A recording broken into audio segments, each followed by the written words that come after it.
Virgil Solozzo era un importante narcotraficante que se asoció con la familia Tattaglia. Hoy te contaré toda su historia, en quién se basa y detalles que seguro no conocías. Virgil Solozzo nació el 15 de noviembre de 1911, conocido como el Turco porque tenía la nariz como una cimatarra turca y también figuraba como muy bueno con el cuchillo. Solozzo ya se había ganado una reputación como uno de los principales narcotraficantes con campos de amapola en Turquía y laboratorios en Sicilia y Marsella. Antes de la Segunda Guerra Mundial también se dedicaba a la prostitución. Se le consideraba un socio ideal que proporcionaría dinero a una familia y no filtraría información a la policía si la atrapaban, siempre que se ocupara de su mujer y sus hijos en Turquía. Empezó a hacer contactos en la década de 1930 y se le vio en la reunión de las 5 familias tras la muerte de Giuseppe Mariposa en 1934. I don't like violence, Don. I'm a businessman. Blood is a big expense.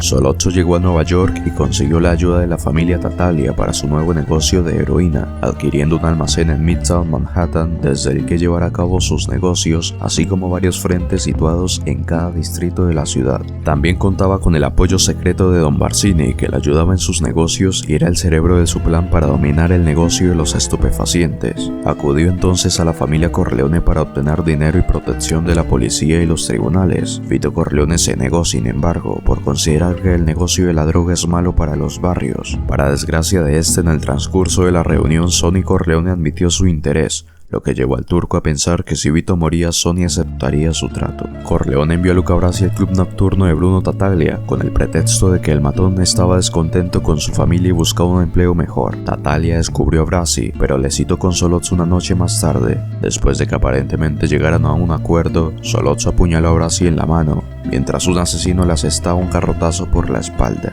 A continuación, los hombres de Solozzo intentaron asesinar a Vito Corleone, suponiendo que Sonny, el hijo mayor de Vito, que parecía querer dedicarse al tráfico de heroína, se haría cargo de la familia. Para cimentar el trato, Solozzo también secuestró al consigliere de la familia, Tom Hagen, lo llevó al abandonado Juice Diner de Brooklyn y lo convenció de que hiciera un trato con Sonny. Hagen prometió intentarlo, pero le dijo que si Brasi se enteraba de que el don había muerto, ni siquiera Sonny podría contenerlo. Hagen no sabía que Solozzo había matado a Brasi una hora antes. Los Corleones se enteraron de la muerte de Brasi cuando Solozzo les entregó un paquete con un pez muerto envuelto en el chaleco antibalas de Brasi, un mensaje de que Brasi ahora duerme con los peces.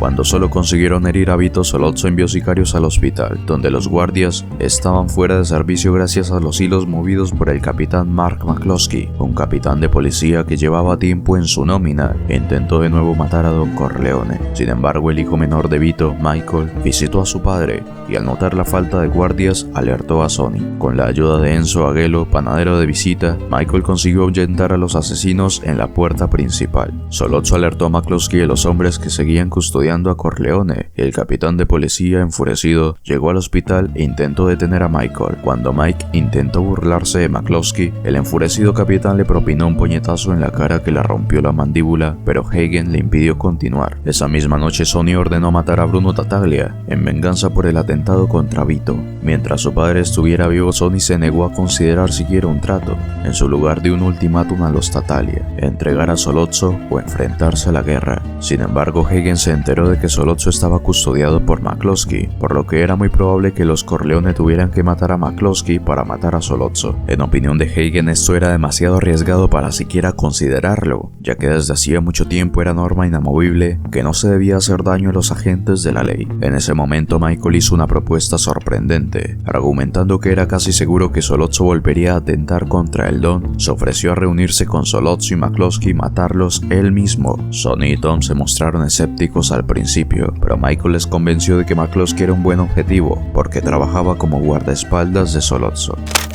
Antes de continuar, te recomiendo suscribirte y dejar un like para apoyar este proyecto. De lo contrario, la nariz de Solozzo estará en tus pesadillas esta noche. What guarantees can I give you, Mike? I am the hunted one. I missed my chance. Poco Poco después, Sollozzo, bajo la protección de McCloskey, se reunió con Michael en el restaurante Luis. Aunque Michael fue cacheado antes de la reunión, uno de los hombres de Peter Clemens había colocado un revólver en la parte trasera de un inodoro del lavabo del restaurante. Sollozzo y Michael hablaron en siciliano, y Sollozzo afirmó que el atentado contra la vida del Don era puramente comercial. Cuando Michael se puso a hablar en inglés y pidió garantías de que dejarían en paz a Vito, Sollozzo se opuso diciendo que solo quería una tregua.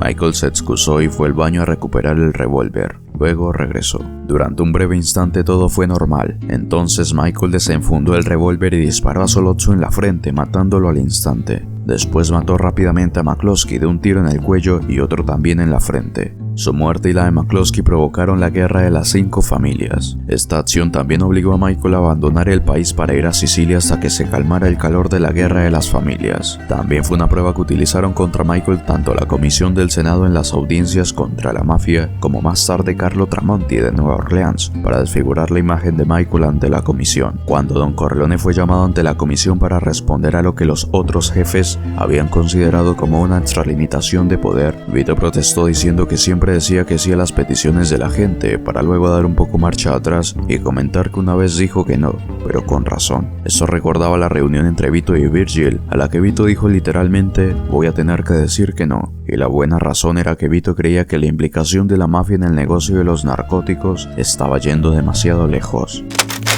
Sollozzo era un hombre paciente y metódico, que prefería planear las cosas entre bastidores, pero que tampoco temía ensuciarse las manos. También era extremadamente astuto e inteligente, y comprendía el éxito que podía obtener de las drogas, pero también la necesidad que tendría de contar con poderosos aliados como Vito Corleone y Emilio Barsini. A pesar de toda su brutalidad, era un marido y un padre cariñoso, y solo trabajaría con gente que le garantizara mantener a su familia en caso de que algo le sucediera.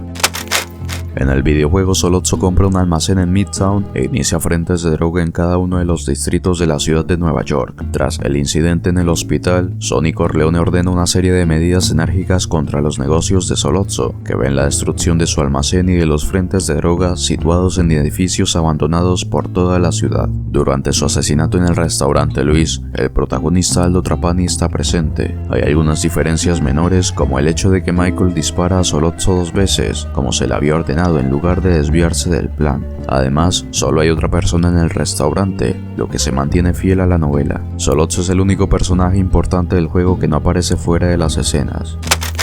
Virgil Sollozzo está vagamente basado en Vito Genovese, que había creado una red de narcotraficantes para importar heroína a Estados Unidos desde Italia. Sollozzo también podría estar inspirado en Vincent Papa, que fue un importante narcotraficante y una figura clave de la conexión francesa a finales de la década de 1960 y principios de la de 1970. Papa estaba estrechamente relacionado con la familia Lucchese. Su banda incluía a muchos pesos pesados de la distribución de heroína, como Johnny Dio, Anthony Loria, Virgil Alechi y Luis Cirillo. Sin embargo, se desconoce si Puzo ya conocía a Papa y a su banda cuando escribió El Padrino. El asesinato de Sollozzo es una referencia al asesinato de Joe Masseria. Masseria fue asesinado en un restaurante de Coney Island mientras tenía una reunión con su principal lugarteniente, Lucky Luciano, que había organizado el asesinato. Poco después de que Luciano fuera al baño, 4 pistoleros entraron corriendo y mataron a Masseria. Su muerte también podría basarse en el asesinato del mafioso genovés Willy Moretti, que recibió un disparo en la cabeza mientras estaba sentado a la mesa de un restaurante con algunos socios, los únicos clientes. Al igual que Sollozzo, recibió un disparo en la cabeza y el personal del restaurante encontró su cadáver. La foto del cadáver de Moretti se encuentra entre las imágenes del montaje de los colchones. En la novela El Padrino se afirma que Sollozzo era su propio jefe. Las operaciones de Sollozzo en Sicilia sugieren que era miembro de la mafia siciliana, lo que explicaría por qué era recibido con respeto por los capos de Nueva York. Durante el encuentro en el restaurante Luis, Sollozzo afirma que es un hombre de honor, una frase utilizada habitualmente para referirse a un miembro hecho en la mafia. En la novela su nombre se menciona por primera vez en italiano, Virgilio Sollozzo. En el resto de la narración se le suele llamar por el nombre en inglés, Virgil, como en la película. Mientras que en la película es un personaje delgado, la novela lo describe como un individuo amplio. Está interpretado por Al Lettieri en la película y por Richard Newman en el juego, aunque sus diálogos son idénticos al del film. La operación de narcótico de Sollozzo podría estar vagamente relacionada con la conexión francesa de la vida real. El opio se introducía de contrabando desde Turquía, se transformaba en heroína en Francia y se introducía en Estados Unidos Unidos a través de Canadá. En la novela, Tom Hagen describe a Solozzo como el hombre más intimidante físicamente que había visto nunca, con la única excepción de Luca Brasi. A pesar de la creencia popular, Solozzo era en realidad siciliano, no turco como indica su apodo. Probablemente su apodo se debía a que estaba muy relacionado con ese país, ya que gran parte de los estupefacientes que traficaba se producían en Turquía. Otros mafiosos observaron que su nariz tenía forma de cimitarra turca y que estaba casado con una turca.